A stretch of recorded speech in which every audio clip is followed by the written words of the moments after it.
Bismillahirrahmanirrahim. Assalamualaikum warahmatullahi wabarakatuh.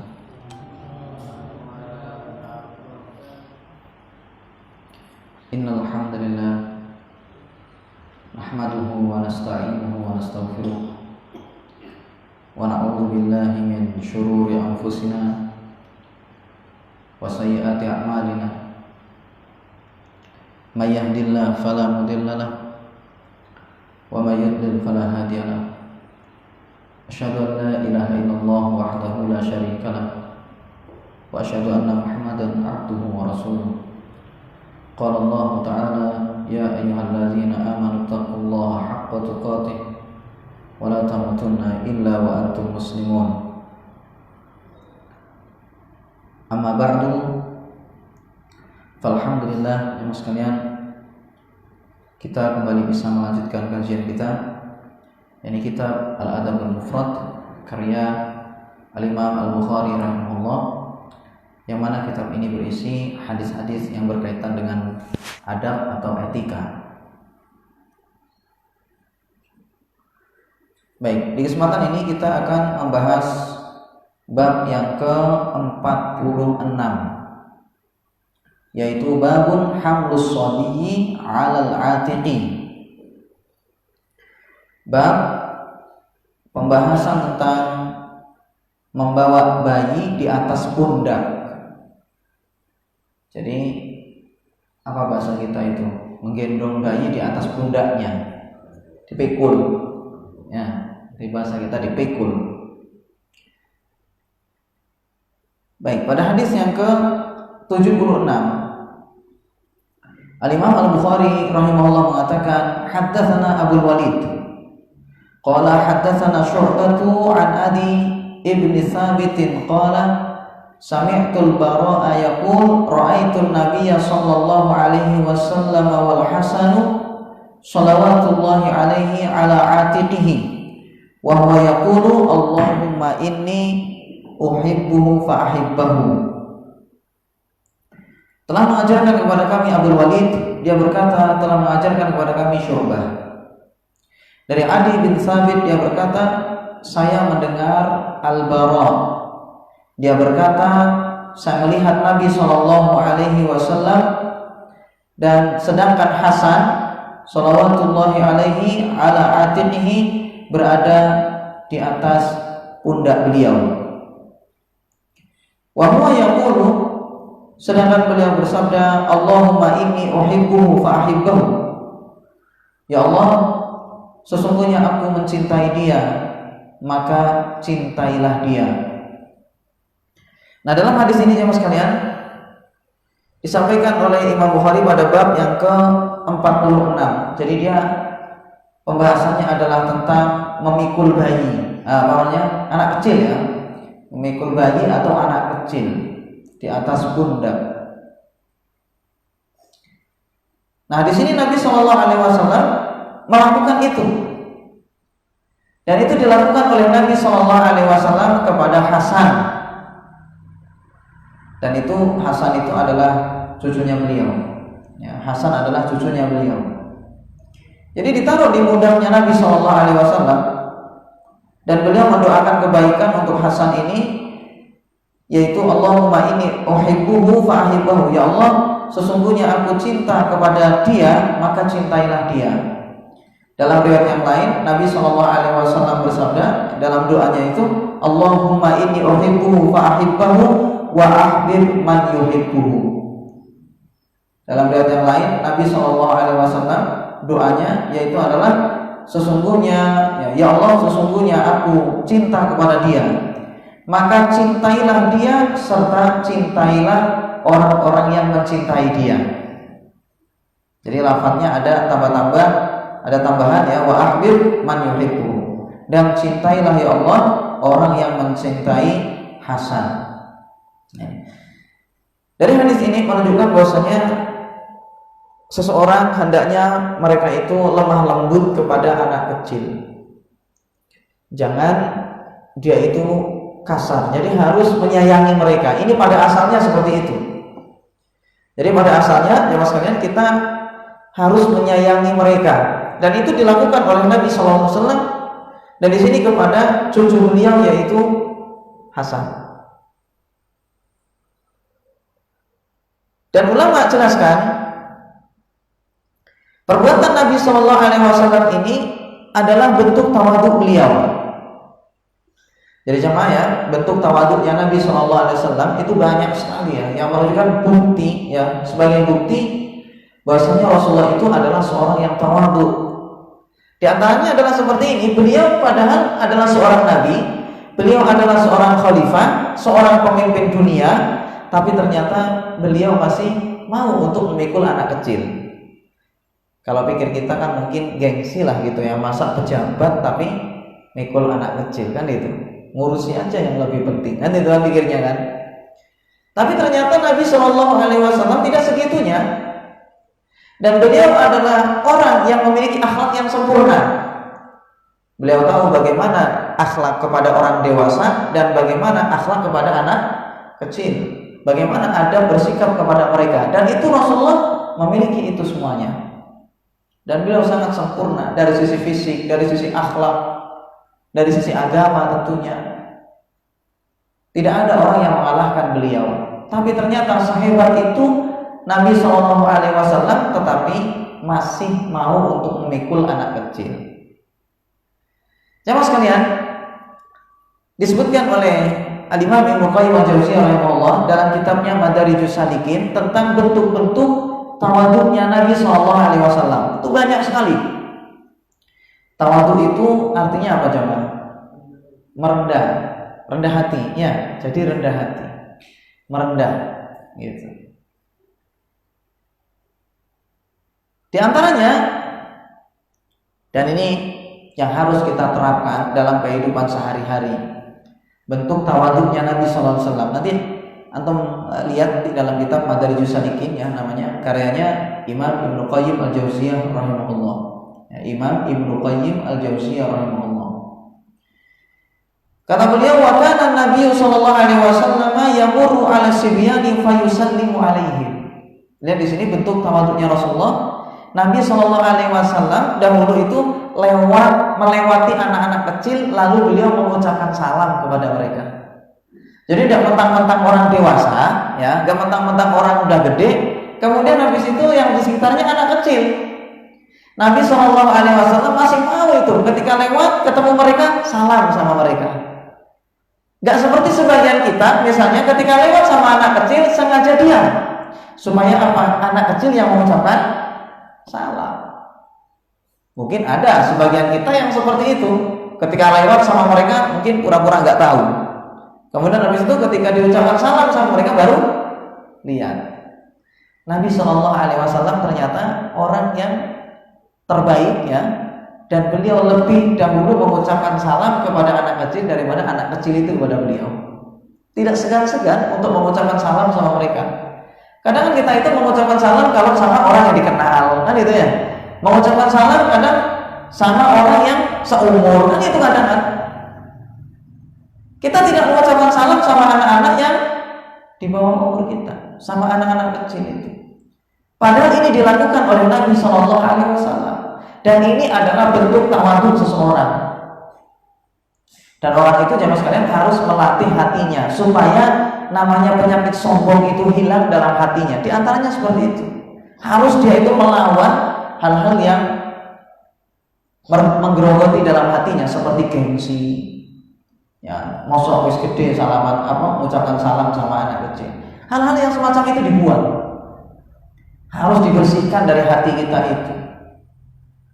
Karena misal ya, kita berjumpa dengan orang yang nasabnya, derajatnya itu di bawah kita misalnya.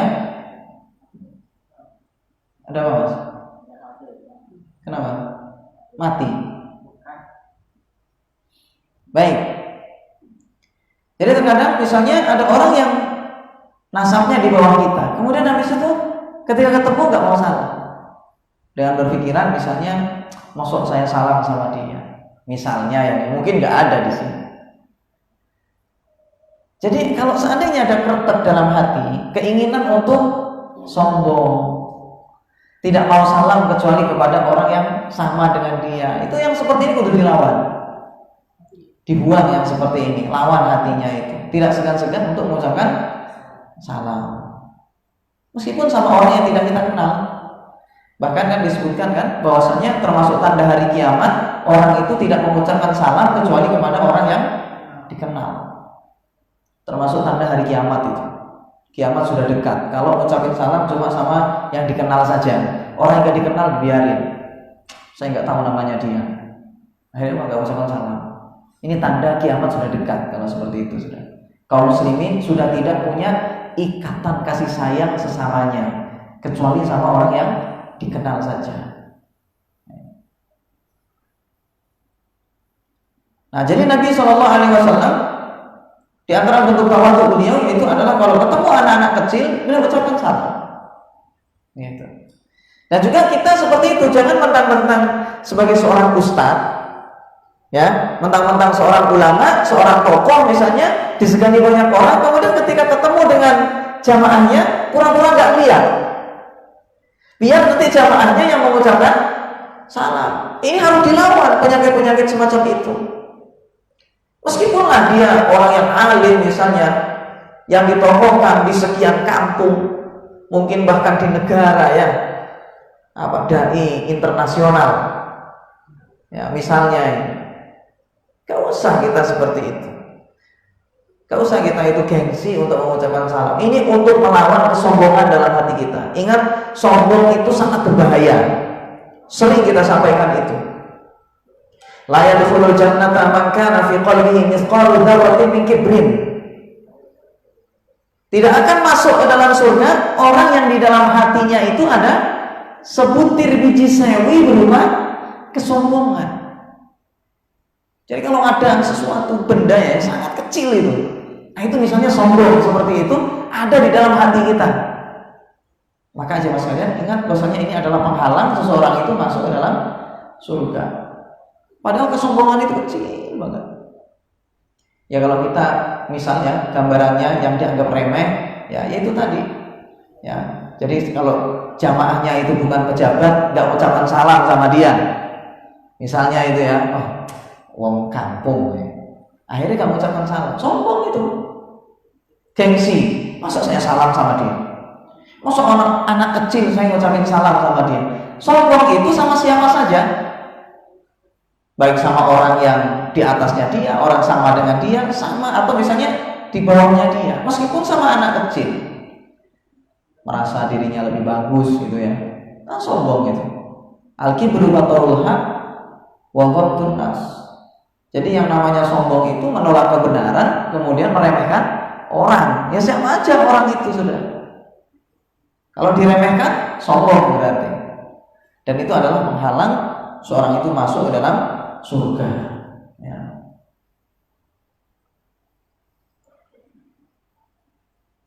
Kemudian di antaranya juga wa kanatil amatu ta'khudhu bi yadihi fatantaliqu bihi haitsu sya'at. Dahulu budak itu memegang tangan Nabi SAW, kemudian budak itu membawa beliau kemanapun dia pergi. Seorang budak perempuan, ya mas kalian, yang kita tahu bahwasanya orang kalau sudah statusnya itu budak biasanya diremehkan orang kan itu, karena dia punya status yang sangat rendah sekali kalau orang itu jadi budak. Karena kalau kita lihat bagaimana dia tidak statusnya rendah, dijual belikan saja boleh. Ketika seorang itu memperoleh budak, dan mungkin suatu ketika nanti kita jelaskan tentang perbudakan. Lihat di sini Nabi SAW di situ dibawa oleh budak perempuan, dan Rasulullah ikuti dia kemanapun dia pergi. Diikuti oleh Rasulullah. Maunya kemana? Diikuti oleh Rasulullah. Padahal yang membawa dia itu adalah seorang budak. Untuk masalah di sini memegang tangan Rasulullah, maka ada kemungkinan. Ada kalanya larangan masih belum turun, memegang selain mahram ya. Ada kalanya belum turun. Ada kalanya budak di situ adalah memang pada saat itu menjadi milik Nabi misalnya. Atau ada kemungkinan-kemungkinan yang lain, ya. Misalnya seperti menurut sebagian ulama, kalau orang itu sudah tua renta, boleh salaman menurut sebagian ulama. Kalau sudah tidak menarik, tidak ada syahwat, boleh memegang menurut sebagian ulama. Jadi di situ mengandung kemungkinan-kemungkinan. Ada kalanya masih belum turun larangan, ya, menyentuh selain mahram. Ada kalanya di situ memang dia itu adalah orang yang tua, ya, seperti kata oleh sebagian ulama, bahwasanya boleh salaman dengan orang yang sudah tidak punya syahwat meskipun dia bukan mahram, atau kemungkinan-kemungkinan yang lain. Tapi intinya di situ Nabi SAW mau diajak jalan-jalan sama budak. Ya. Padahal yang ngajak jalan-jalan itu budak memang, bukan pejabat, bukan orang yang nasabnya mungkin besar tinggi, enggak. Tapi ternyata dia adalah seorang budak saja. Bawa Rasulullah, ya, dibawa sama dia pergi kemana mau Rasulullah itu. Kita juga seperti itu, ya, jangan segan-segan nanti di situ. Misalnya ketika diajak sama kawan, misalnya pergi kemana, ya, nganter, ya, jangan segan-segan untuk membantu. Kemudian wacana Nabi SAW idza akala la'iqa asabi'ahu ats-tsalath. Nabi SAW dahulu apabila makan, maka dia menjilati jarinya yang 3. Dan ini juga bentuk tawadhu itu. Kita kan kadang nggak mau makan kecuali pakai sendok, ya kan? Mosok mangan nganggo sendok itu biasanya cara makan wong melarat ya nganggo tangan nih. Misalnya, Bapak masak nganggo tangan gitu ya. Kalau nggak pakai sendok, mungkin apa caranya wong melarat misalnya gitu. Mungkin seperti itu, ya. Tapi ternyata Nabi SAW bukan hanya makan pakai tangan, tetapi beliau selesai makan dijilati tangannya. Ini bentuk tawadhu yang sangat luar biasa, ya. Dan ini juga bentuk syukur terhadap nikmat Allah. Di antara bentuk syukur terhadap nikmat Allah Subhanahu wa taala yaitu adalah tidak mensisakan makanan yang Allah berikan kepada dia. Ini bentuk syukurnya Mas kalian terhadap nikmat yang Allah berikan. Bagaimana bentuk terima kasihnya kepada Allah? Kita nikmati. Jangan sampai sisa. Bahkan disunahkan bagi seseorang, kalau seandainya dia itu tidak mau menjilati tangannya sendiri, maka suruhlah orang lain yang menjilat. Kan itu, sama seperti itu. Kalau kita mungkin pikiran kita kan kayak nggak sopan ya, kayak gitu kan. Pikiran kita seperti itu. Tapi ini diperintahkan oleh Rasulullah. Kalau seandainya dia nggak mau menjilat makanannya sendiri, maka suruh orang lain untuk menjilatnya. Gitu. Kalau bisa diterapkan, ya. Tapi ternyata sebagian ulama mengatakan gini, menyuruh orang lain untuk menjilat tangan itu, menurut sebagian ulama seperti kata Imam Nawawi rahimahullah, itu dilihat orangnya siapa yang disuruh. Ada kalanya kadang orang itu memang senang kalau seandainya melakukan itu, seperti misal istri, ya, misalnya di situ adalah istri, kan itu kan biasa ya, jilat-jilatan tangan misalnya kan biasa. Maka Imam Nawawi lakukan itu. Kalau memang dia nggak mau jilat tangannya sendiri, suruh istrinya untuk jilat tangannya. Misalnya seperti itu. Dan ini adalah bentuk tawadhu dan juga ini adalah bentuk syukur nikmat. Ya, pikir kita kadang-kadang sombong sama makanan itu, kadang sombong. Masuk makanan sisa-sisa dimakan. Kan itu kan pikirannya kadang sombong. Masuk makanan sing ono ning piring cuma 1 butir, 2 butir dimakan. Padahal ini adalah bentuk syukur terhadap nikmat Allah. Orang itu ya, di antara bentuk syukur itu ya Mas kalian, yaitu adalah tampakkan. Makanya Allah Subhanahu wa taala berfirman, "Wa amma bi ni'mati rabbika fahaddits." Terhadap nikmat Allah maka tampakkan itu. Dan ini adalah bentuk syukur. Bagaimana bentuk menampakkan syukur itu? Yaitu adalah seperti tadi itu. Kalau misalnya Allah kasih, dia nikmati. Allah kasih apa saja. Antum misalnya Allah kasih karunia pakaian bagus, pakai. Jangan nanti pakaian itu dibiarkan kemudian tidak dipakai. Bentuk syukurnya dipakai. Sama seperti kita misalnya punya kendaraan. Kalau memang Allah karuniakan kita itu kendaraan yang bagus, jangan disimpan. Tapi hendaknya pakai. manfaatkan kendaraan yang bagus itu. Entah itu yang misalnya berupa motor, mobil, apalah yang Allah karuniakan kepada kita, manfaatkan dengan baik. Ini adalah bentuk syukur. Dan termasuk bentuk kufur nikmat, menampakkan kepada orang seakan-akan dia adalah orang yang dijadikan seperti orang sangat miskin oleh Allah. Ini kufur nikmat. Allah beri dia itu pakaian bagus, tapi dia misalnya pakai pakaian yang compang-camping. Ini berarti kufur terhadap nikmat Allah itu. Dia mengesankan kepada manusia bahwasanya Allah nggak ngasih dia lebih. Seakan-akan dia dijadikan sebagai orang yang sangat melarat. Padahal Allah tidak melakukan itu kepada dia. Allah beri dia itu keluasan harta. Dia punya pakaian bagus, pakai, kecuali memang nggak punya. Lain lagi itu sudah. Tapi ini Allah kasih dia itu lebih. Kenapa nggak dipakai? Manfaatkan dengan baik. Demikian pula di sini dalam masalah makanan, di antara bentuk syukurnya kalau makan yang bersih, bahkan sisa-sisa yang ada di tangan hendaknya dicilati. Ini bentuk syukur dan ini adalah bentuk tawadhu seseorang. Ya. Jangan berpikiran bahwasanya yang melakukan itu cuma orang-orang miskin. Ya. Jangan berpikiran seperti itu. Dan bahkan kita hendaknya juga meniru ya sikap-sikapnya orang miskin dalam masalah ini. Sebagai bentuk untuk menghilangkan kesombongan. Makanya Nabi SAW ketika makan duduknya seperti duduknya budak. Ya, jadi beliau itu kalau makan itu jamaah sekalian tidak mau pakai meja. Makannya itu pakai apa? Nah, di bawah itu pakai lesehan bahasa kita ya. Jadi makannya itu di tanah. Cuma dikasih apa namanya?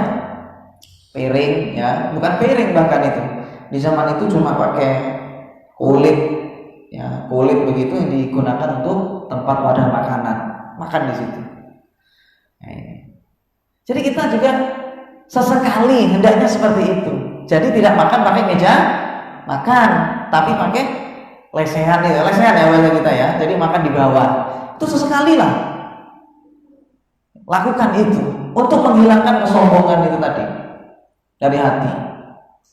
Kemudian lagi misalnya makan bareng, kan Rasulullah tidak segan-segan makan bareng, bahkan satu nampan sama para sahabat itu.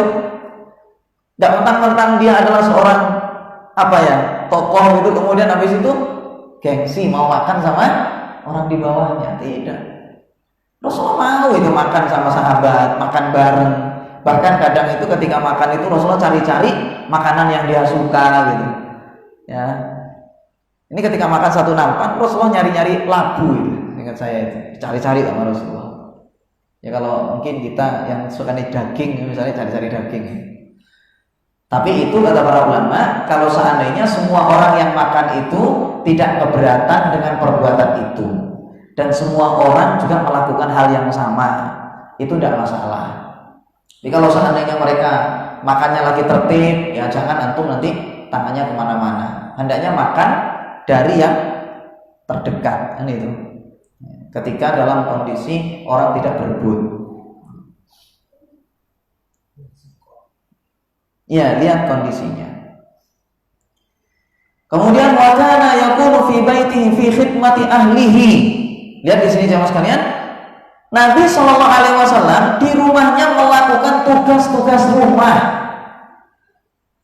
Lihat itu. Jadi melakukan tugas-tugas rumah istri, tugas rumah keluarganya, seperti misalnya apa ini? Menjahit baju itu tugasnya siapa? Istri kan. Ketika baju kita robek, yang jahit seharusnya istri.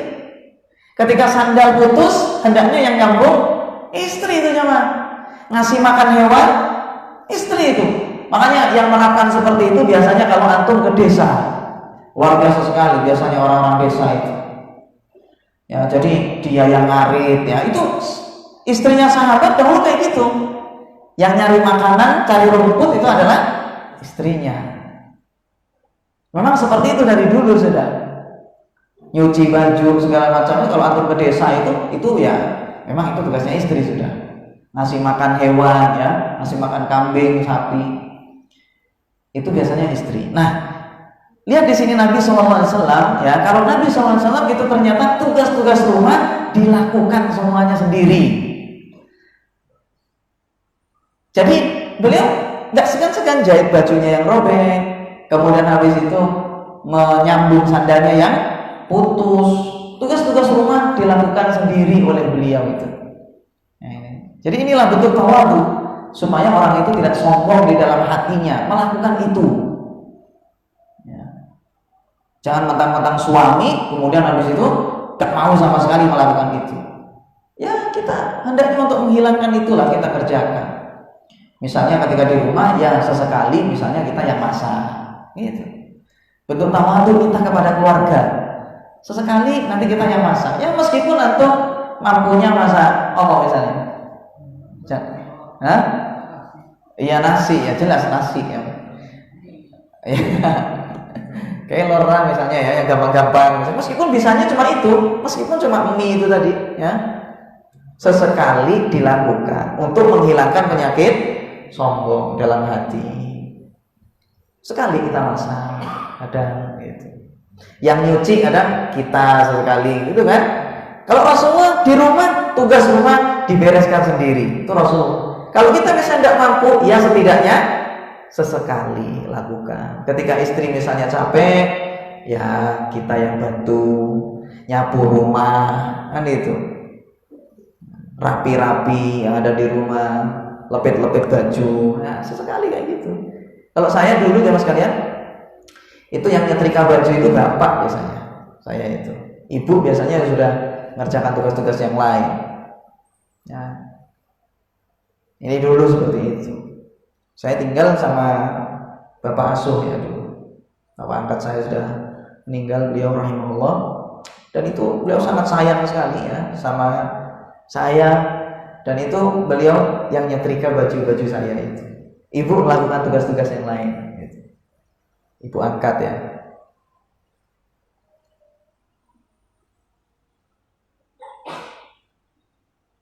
Kemudian walam yakun yantaqimu li nafsihi qattu.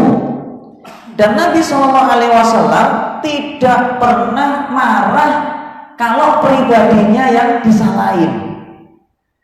Jadi Nabi SAW tidak pernah marah hanya untuk membela diri.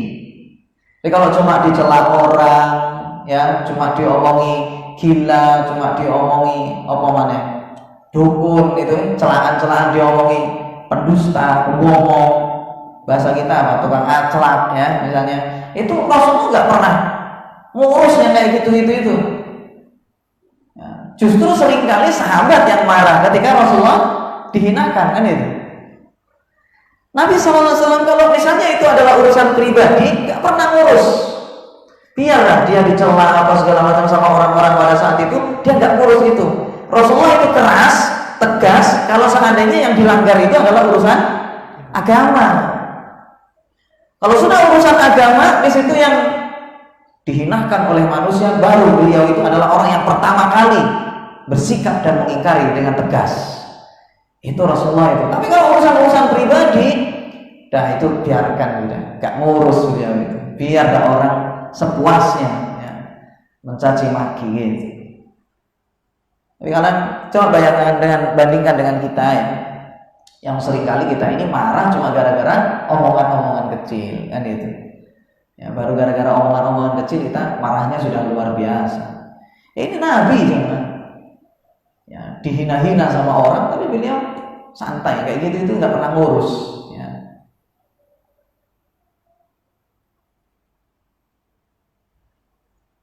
Kemudian, wa kana sallallahu alaihi wasallam yakhsifu na'lahu wa yarfa'u thawbahu. Nabi sallallahu alaihi wasallam dahulu menambal, artinya mengesol sandalnya yang putus, maksudnya. Dan juga beliau yang menambal bajunya. Kalau seandainya robek, ya dijahit, tambal sendiri.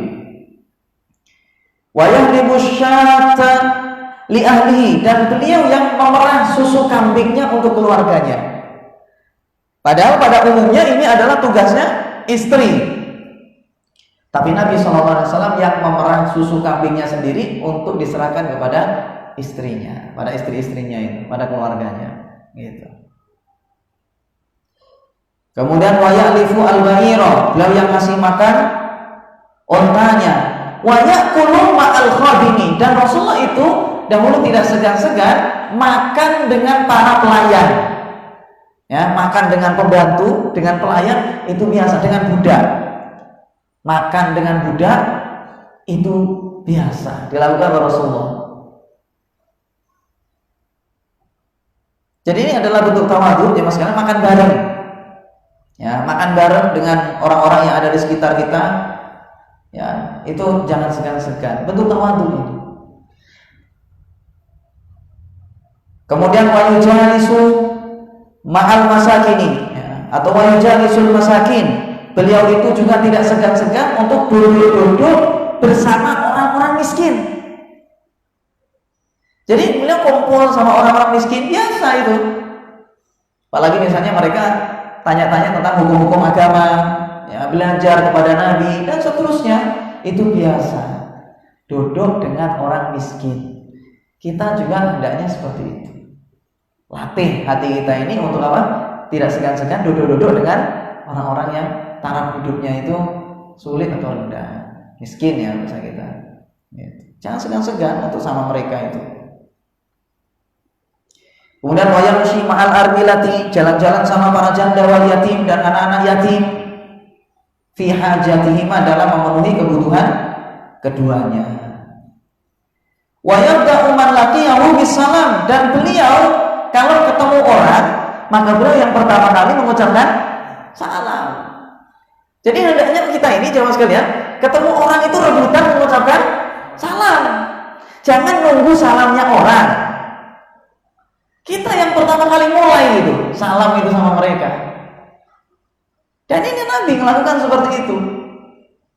Gak pura-pura, gak tahu kayak tadi itu. Di beliau yang memulai salam ketika berjumpa dengan para sahabat, berusaha untuk yang pertama mengucapkan salam itu.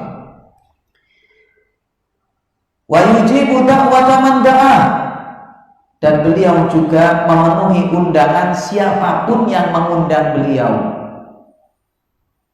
Walau ila aisari syai'in, meskipun kepada sesuatu yang diundang untuk makan sesuatu yang remeh. Makanya kan pernah beliau itu diundang ya oleh seorang wanita, saya itu cuma untuk memakan makanan yang biasa gitu. Dan Rasulullah itu katakan, saya akan memenuhi undangan orang meskipun hanya untuk makan kikil kambing. Ya, meskipun cuma untuk makan kikil ya. Yang biasanya kan kikil itu gak pati direken. Orang biasanya kan mikir itu apa? Kepala kan gitu kan ya, pahanya.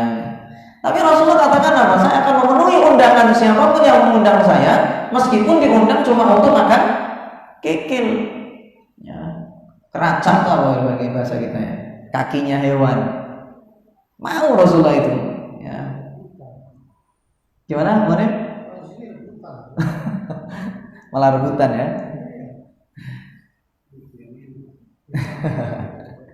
Baik. Jadi intinya itu gambaran jamaah sekalian bahwasanya benda itu di zaman itu adalah sesuatu yang remeh, ya kan? Sesuatu yang remeh pada saat itu. Tapi Rasulullah tetap datang. Ya. Wa kana sallallahu alaihi wasallam hayyinul mu'nati, dan Nabi sallallahu alaihi wasallam itu kebutuhannya mudah, gak macem-macem. Makanya Rasulullah lihat kalau dia misalnya makan sama keluarganya, kalau enak ya dimakan, kalau enggak ya enggak dimakan, kan? Enggak usah ngomel-ngomel, kan? Enggak pernah Rasulullah itu mencela makanan. Kalau dia mau ya udah makan, enggak mau ya sudah enggak usah dimakan. Itu saja, simple gitu. Jadi enggak usah di situ ruwet masalah urusan garam, ya. Apalagi di situ adalah sebenarnya masih ada hal-hal yang lebih penting kan itu daripada ngurusi garam, kan itu sama keluarga. Masih banyak yang lebih penting gitu daripada ngurusi urusan menu makanan. Dan itu kalau urusan menu makanan nggak selevel dengan Rasulullah, kan itu nggak selevel. Seorang nabi masa ngurusi apa? Urusan menu makanan. Dan orang besar itu seperti itu. Yang remeh-remeh itu nggak usah diurus. Itu orang besar itu seperti itu. Ngurus itu perkara yang penting. Kalau hal-hal cuma semacam ini ya, urusan kurang pedes, kurang asin, ya misalnya kan keasinan, ya, itu sesuatu yang nggak usah dirunut kan itu. Orang besar itu ngurus hal-hal yang besar, ngurus hal-hal yang penting, hal-hal yang remeh tidak usah dihiraukan. Dan itu bukti seseorang itu punya jiwa besar. Itu seperti itu. Ngurus yang penting-penting saja.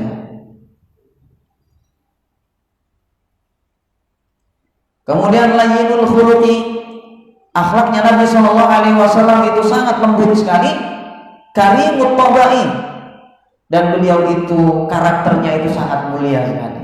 Ya, karakternya Rasulullah. Jamilul mu'asyarah, dan beliau itu dalam bergaul dengan keluarganya itu sangat indah sekali. Makanya lihat di situ Nabi Shallallahu Alaihi Wasallam terkadang ya pernah itu lomba lari sama siapa? Sama Aisyah. Nah, antum pernah nggak misalnya jogging sama istri gitu? Ini Rasulullah SAW. Ya, jadi di situ pernah lomba lari dengan Aisyah. Ketika di kesempatan pertama, ya beliau lomba lari dengan Aisyah, ternyata kalah. Karena Aisyah pada saat itu badannya masih ramping, larinya masih cepat. Sehingga ketika lomba lari itu kalah Rasulullah pada saat itu. Karena Aisyah kan nikah sama Rasulullah umur berapa? 6 tahun. 6 tahun nikahnya itu, kemudian kumpulnya ketika umur 9. Jadi nikahnya umur 6 tahun, kemudian kumpulnya 9. Jadi Aisyah itu masih muda sekali, coba. Makanya Rasulullah meninggal, ya itu disebutkan umurnya cuma masih umur 18. Jadi Rasulullah itu meninggal ya, itu umurnya Aisyah masih umur 18 tahun. Jadi mudah sekali. Jadi Rasulullah itu dahulu lomba lari sama Aisyah. Ketika lomba lari kalah dia, ya kalah cepat. Kemudian ketika tahun berikutnya atau mungkin tahun-tahun berikutnya lah ya, selama pokoknya Aisyah pada saat itu badannya sudah mulai mekar, wis mulai gede Arab ya, wis besar badannya. Kemudian habis itu lomba lagi lah sama Rasulullah. Ternyata yang menang Nabi saiki, ya kan? Jadi kemudian habis itu yang menang adalah Rasulullah. Karena Aisyah udah nggak pati kuat lari, badannya sudah melar. Maka kemudian Rasulullah mengatakan, hadhihi bitilka ya Aisyah. Kata Rasulullah, sekarang ini aku menang 1-1 saiki. Padahal itu sudah lama, ya kan? Padahal sudah lama. Kan proses gemuk itu kan panjang jamaah ya, tapi ternyata Rasulullah masih ingat itu yang dulu itu, ya, yang sudah lama itu masih ingat. Gitu. Berbeda dengan mungkin sebagian dari kita itu kenangan-kenangan manis itu mudah dilupakan kan itu kan. Rasulullah ingat masa-masa indah ya, diingetin sama Rasulullah. Ini bersama dengan keluarganya. Makanya Allah Subhanahu wa taala berfirman, wa ashiruhunna bil ma'ruf. Bergaulah kalian itu dengan istri kalian dengan cara yang baik. Kemudian kata Nabi sallallahu alaihi wasallam, khairukum li ahli wa ana khairukum li ahli. Sebaik-baik kalian itu adalah orang yang paling baik kepada istrinya, dan saya adalah orang yang terbaik dibandingkan dengan kalian terhadap istriku. Jadi seperti itulah Nabi kita SAW. Dan jamaah sekalian, Aisyah itu kan pernah ya ditanya tentang akhlaknya Rasulullah. Aisyah itu istrinya, ditanya tentang akhlaknya Nabi SAW. Kemudian Aisyah itu pernah ditanya tentang akhlaknya Rasulullah. Pernah ditanya tentang akhlaknya Rasulullah itu bagaimana sih di rumah, dalam keseharian, bersama dengan keluarga itu bagaimana? Maka Aisyah mengatakan, kana khuluquhul Quran. Rasulullah itu akhlaknya itu adalah Al-Quran sallallahu alaihi wasallam. Jadi luar biasa sekali. Kalau orang pengen tahu bagaimana cara menerapkan Al-Quran, maka lihatlah sosok nabinya. Dan ini yang ceritanya mas kalian bukan orang-orang jauh ya, bukan orang-orang lain. Ternyata yang cerita itu adalah istrinya sendiri. yang memang melihat langsung sosok suaminya itu 24 jam bersama istri Rasulullah itu. Dia bersama suaminya. Dan kalau kita lihat jemaah sekalian, kita ini menjaga akhlak, ya, mana yang lebih sulit? Menjaga akhlak kepada orang lain dengan menjaga akhlak kepada istri. Mana lebih sulit kira-kira? Hah? Tentunya sama istri, secara umum ya. Sama istri itu sulit jaga akhlak, ya kan itu. Dari sisi emosi, ya kan, setiap harinya kumpul, belum lagi perempuan itu biasanya akalnya kurang, kan itu kan, gak mati bisa menahan apa emosi, kan itu kan perempuan kan seperti itu, mudah nangis, digening no yo gak sadar-sadar, diinget no yo nangis, ini repot itu.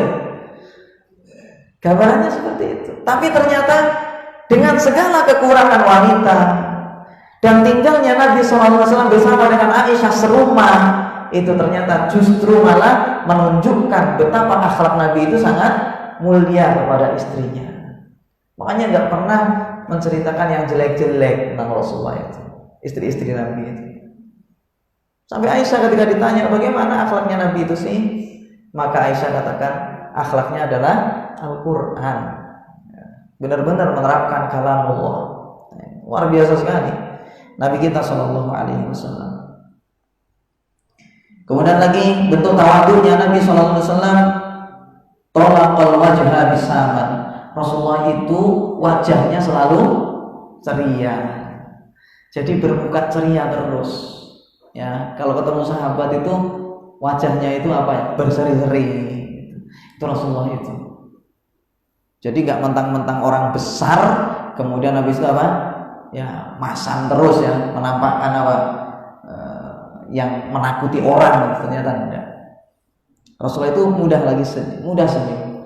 Apalagi kata Nabi SAW, la tahqiranna minal ma'rufi syai'an walau an talqa akhaka biwajhin talqin. Jangan kalian itu remehkan amal kebajikan sekecil apapun, meskipun engkau berwajah ceria kepada saudara, kepada sesama muslim. Jangan remehkan itu, meskipun berwajah ceria. Dan Rasulullah ternyata selalu beliau itu wajahnya ceria ketika bertemu dengan para sahabat. Mutawadhi'an min ghairi dhullatin, beliau itu tawadhu, merendah tetapi tidak menghinakan diri. Jelas ya? Jadi beda antara orang itu tawadhu dengan merendah diri. Kalau tawadhu itu jemaah sekalian, dia mampu misalnya menyakiti orang, mampu meninggi, tetapi dia merendah, itu tawadhu. Kalau dhillah, jiwa rendah, itu memang dia memang sudah rendah, orang takut memang itu. Tapi kalau ada orang misalnya pemberani tapi dia merendah, itu namanya tawadhu.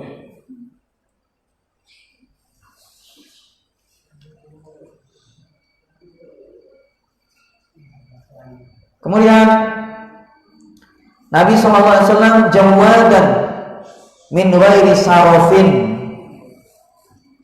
Beliau itu orangnya itu dermawan, tetapi beliau tidak berlebih-lebihan.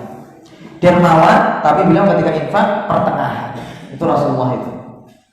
Seperti sering kita sampaikan, jangan sampai kita itu semangat infak tapi kemudian melalaikan keluarga. Karena menafkahi keluarga itu hukumnya wajib, sedangkan infak hukumnya adalah sunnah, kan itu. Sehingga jangan kita itu semangat infak kemudian keluarganya dibiarkan kelaparan. Ini tidak boleh.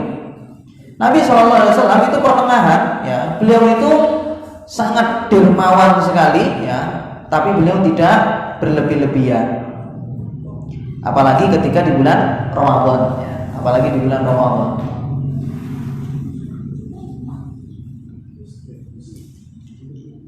Kemudian raqiqul qalbi, Nabi SAW itu beliau hatinya sangat lembut sekali, ya, hatinya sangat lembut sekali.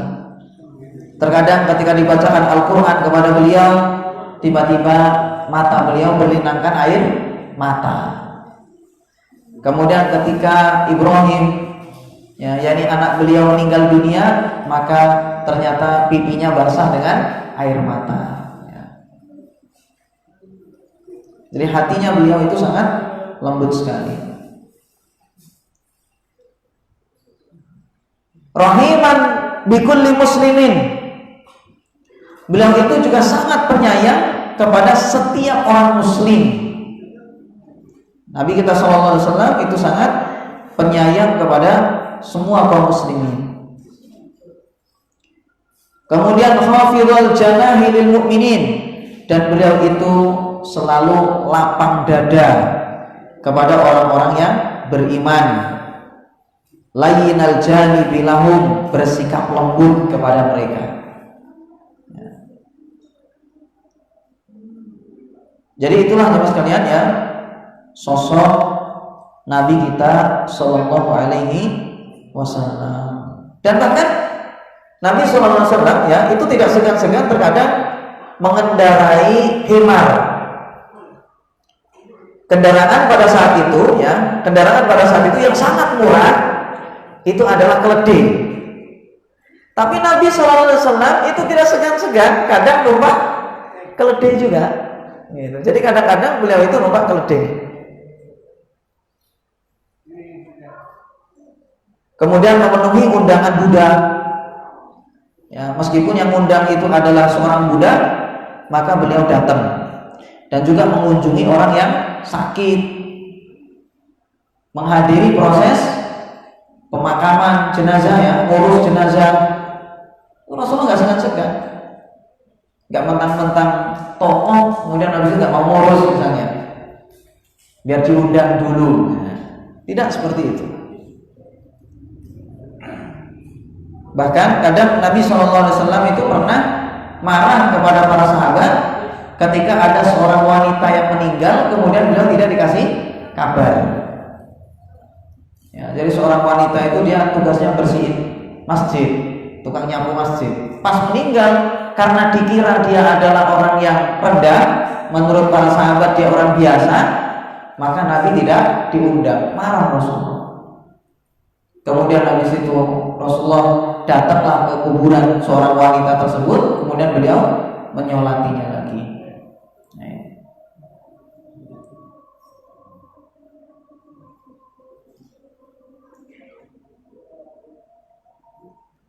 Baik, dan seterusnya jemaah sekalian, dari bentuk tawadhunya Nabi Shallallahu Alaihi Wasallam ya, yang patut ya untuk ditiru. Makanya Allah Subhanahu Wa Taala berfirman, laqad kana lakum fi Rasulillahi uswatun hasanah. Sungguh telah ada pada diri Rasul itu ya untuk kalian yaitu uswatun hasanah.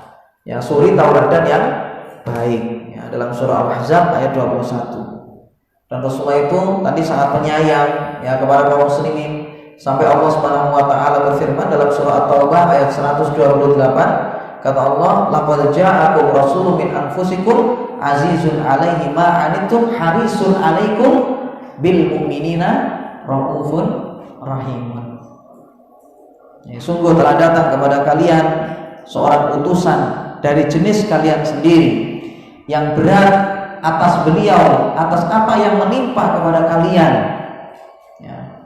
Kemudian harisun alaikum, beliau sangat bersemangat untuk menyadarkan kalian, bil mu'minina raufun rahim, beliau itu sangat kasih sayang kepada orang-orang yang beriman ya. Jadi inilah jemaah sekalian ya, Nabi kita Shallallahu Alaihi Wasallam ya, yang inti dari pembahasan kita yaitu adalah Rasulullah tidak segan-segan untuk memikul anak kecil, dan ini adalah bentuk tawadhunya Nabi Shallallahu Alaihi Wasallam.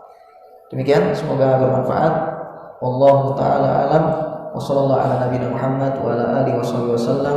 Subhanakallahumma wa bihamdika asyhadu an la ilaha illa anta astaghfiruka wa atubu ilaik. Assalamualaikum warahmatullahi wabarakatuh.